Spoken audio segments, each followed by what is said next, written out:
Well, flu season continues to smack Georgia hard. The CDC says Georgia remains in the very high flu category.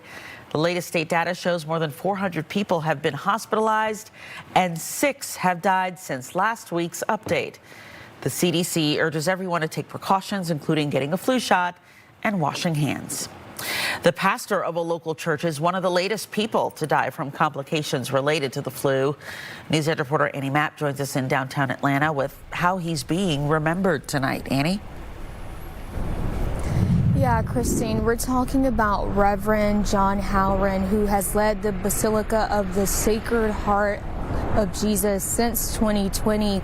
Church leaders tell me he was in Mexico on a trip when he got the flu and his condition worsened quickly.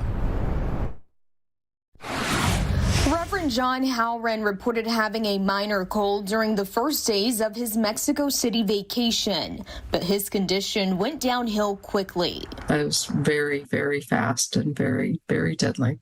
Kelly Schreckenberger is the pastoral administrator at the Basilica of the Sacred Heart of Jesus in Atlanta. She says the priest developed more symptoms and was diagnosed with the flu. He got sicker while he was there, and then a few days later, it turned into pneumonia, and from there he was hospitalized. On Monday, she got the heartbreaking call that the 61-year-old Reverend had passed. It's very hard to just wrap our heads around it because it kind of still feels like he's on vacation, you know, or like he should be here, but he's not. And it's just really, really difficult.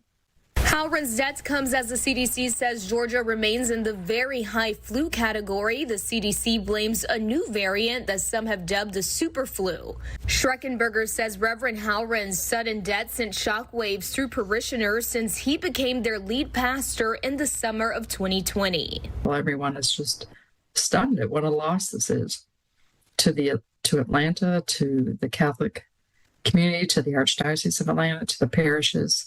You know, and just all the individual lives that he touched. He cared about people. And the Basilica will hold a mass in Reverend Howren's honor tomorrow at 7 in the evening. They share his body will be brought to Georgia from Mexico in about a week, but they still haven't announced his funeral plans. Now, again, doctors are still urging people to get a flu shot, and experts say it's important that if you do have symptoms to avoid going out to prevent the spread and to remember to wash your hands. For now, reporting live in downtown Atlanta, Annie Mapp, Fox 5 News. Yeah, so incredibly sad. Annie, thanks so much.